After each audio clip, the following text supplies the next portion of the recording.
Yo, what's going on, guys? Today we are talking about episode 2 of The Wheel of Time. I am feeling so much better today. This is like about day 4 after the surgery, so feeling pretty good. I'm ready to talk about Wheel of Time. And I have to say that on my rewatch, basically, this episode went up. Episode 2 and 3 went up after my rewatches, and I got my rating for it at the end, and I'll get into that, and I'll get into the rest of the episode. But first, guys, be sure to like and subscribe, and comment below what your favorite part of this episode was, or maybe a change that you didn't like. I would love to hear your opinion, guys. Now let's get into this video. So the part that I absolutely loved with this was this cold open.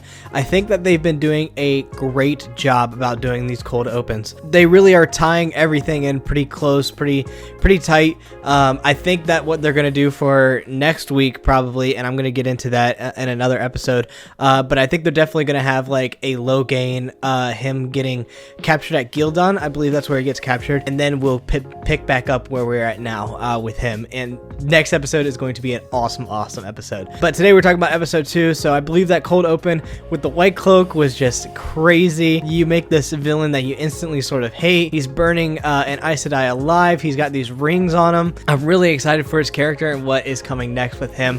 I think they did the white cloaks great, even though a lot of it really wasn't like booked stuff necessarily. I think it really is going to work for this storyline and what they're going to be doing in this adaptation. So I'm excited for the rest of the white cloak stuff in the future. Another sort of thought that I had is, do you think that, okay, it hasn't been a long time since I've read all of the books, but it's been a second, and I'm not going to get into big book spoilers or anything, but this Myrddraal that we keep seeing, do you think it's going to be the same Myrddraal that we see later on in the books with, you know, for people who know the books and stuff like that, know what happens. He's sort of like the mouth of Sauron. I don't think that's like too much for spoilers, but do you think this Myrddraal specifically could be that one in the books? I think it's definitely a really big possibility, but it also, I could see why they wouldn't do that, because it's going to make you think like, oh, all Fades are that way, when that's not the case. But I would love to hear you guys' opinion, like what you think about that. I think it'd be pretty cool if it was like this specific Myrddraal is the same one that is like the mouth of Sauron, basically, but except for like the dark one. So I would love to get you guys' opinions on that. What do you think? I don't think that's spoilery. So as I talked about before in the first sort of episode, is that the Emond's Field people, they're all sort of aged up, and they're more jaded to the world, and they're more skeptical. So it's really interesting of how they've like made Rand more suspicious of Moiraine. They're already all very suspicious, but they weren't very outspoken about it. They're just like, all right, we're going on an adventure, and like all this stuff sort of happens to him. It's not until later when Rand is just like, all right, Moiraine, I'm done with you, basically. But he's like starting that here, and Moraine's like, I don't care, do what you need to do, and then she goes off. I don't think that's something necessarily really in her character that she would do for the books, but for this, it definitely does kind of make sense. And it's funny how Matt's sort of like the voice of reason, but also like, we're gonna die. Like, you see how much she can do and all of that, and we're gonna die no matter what we do, so we might as well go with her. Another thing that I think is really interesting, and I really actually love this scene, is the bat scene. Oh my gosh, with those bats, and Rand is pulling that bat out of his mouth. I was like, what the heck is going on? It was a great mixture of just like freaky and weird, and it was showing the dream world, and then like actually like the real life repercussions that the dream world can offer. And I thought that was so cool. And we saw Ishamael, and I was like, I get some of the complaints online where they're like, ooh, spooky, boom, it's like a jump scare, like we're just gonna use him for that right now, when in the books it's like, I'm sitting by a fire and I'm like talking about these philosophical things about the Dark One and why you should join us and all of that. And I would definitely love to get there. I hope they get there. A lot of people just jump into conclusions online. It's just like, ooh, he's just going to be like this the whole time. I hope not. And if he is, then I definitely will get the criticism of him just being, okay, spooky, scary, jump on the screen. But I'm hoping that we actually do get a little bit more of him, and he starts talking to Rand, and he starts talking to other people. So we'll see. We haven't gotten that yet. We don't really know. But I definitely do get that criticism. I love to see it, though. I didn't think they would do like the burning eyes and all of that like the books. For some reason, I just thought they would think that's too weird. But no, they're really going for it, and they had it right here, so I love to see it. Another great thing to see is obviously Egwene is getting trained in the One Power, and Moraine's like sort of taking her under her wing and all of that. Yeah, I love to see Egwene, and I love to see the stuff that's going on with her, so that was really cool. The part that really brought down the episode for me was the Manetheren sort of like lore scene, and I think it was good. And it was actually like almost like directly from the books of like her speech and Emond's Field, but she gave it here to the kids and like letting them know. And in the end, you see that it actually connects to Shadar Logoth and stuff like that. So that scene actually really does make sense and it connects. And on my rewatch, I definitely liked it. But first watching it, I was like, all right, she has talked about this enough. Let's get on to like the next thing. But no, they're taking their time. They're really, some people like that. I personally, sometimes I don't. It was definitely just like, it was a lore dump. She just like lore dumped it right on us right there.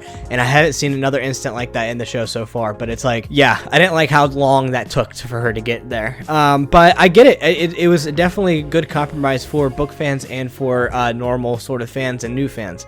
And I really do actually appreciate that. I think that what they could have done though is maybe like they did at the end of the first episode where she was giving that monologue. I think they could have done that while they had like a traveling montage. Maybe, I don't know, maybe it just fits maybe where it is. So anyway, that's all my only sort of criticism. Well, no, there's one more criticism, and it's a line later where she's like, "You've killed us all." It's like, that was a lot. I'll get to that in a second. Yeah, another criticism was I wanted to see more Death or more death, and I wanted to see Padan Fain in this episode. I was hoping since we saw him in episode 1, he would play a bigger role, and I just don't know when else we'll see him again until season 2 in The Great Hunt or near the end of season 1.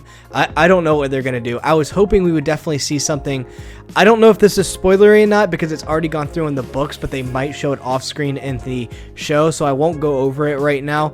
But you know who shows up in Shadar Logoth, and you know what happens with Padan Fain in the books, and I was hoping we would see that now. Maybe we'll see it later, so that's something for sort of show fans to like be excited for. But that was something that I really wanted to see then. I liked Shadar Logoth a lot. I thought it looked super cool. I love the way that they depicted, instead of like the mist and stuff like that, they depicted as like a darkness eating away at the city.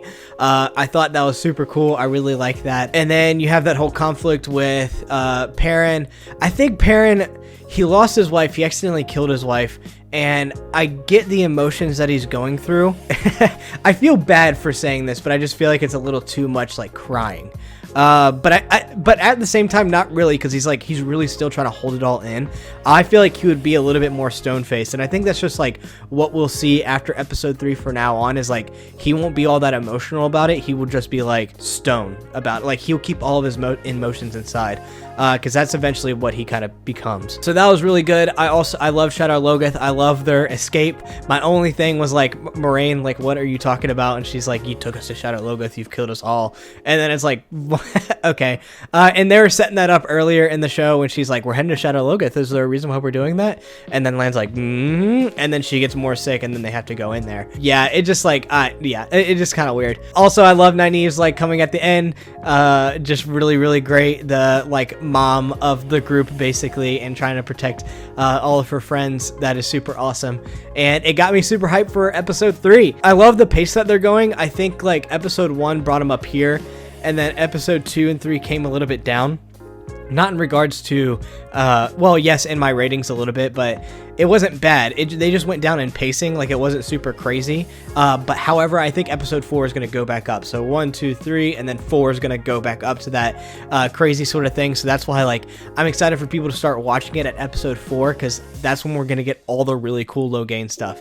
And I'm super excited about that. Anyway, I'm going to talk about that in a separate video. But my rating for at the end of episode 2 was a 7.6. I believe I gave episode 1 a 7.9. The only things that were different from this one and that one was just the dialogue. It just, that monologue in there was kind of like and then I wanted to see Padan Fain, but I tried not to score low for that one. And then the line where she's just like, you've killed us all, and then like what, it just, some parts didn't really make sense. And yeah, 7.6, that's still a really, really good score. So 7.9 for the first episode, 7.6 for this one, and then I will get into my episode 3 one tomorrow. Thank you guys so much for watching this video. If you had any comments or any thoughts about the Wheel of Time second episode, I would love to talk about it with you guys. It's finally here. We're finally talking about it, and we're finally getting the episodes and the deep dives, and I'm just excited to be here, guys. Thank you so much for following me in this journey. I hope to keep making more Wheel of Time content for you guys. Be sure to comment below, like, subscribe, helps me out a ton, and I will talk to you guys in the next video.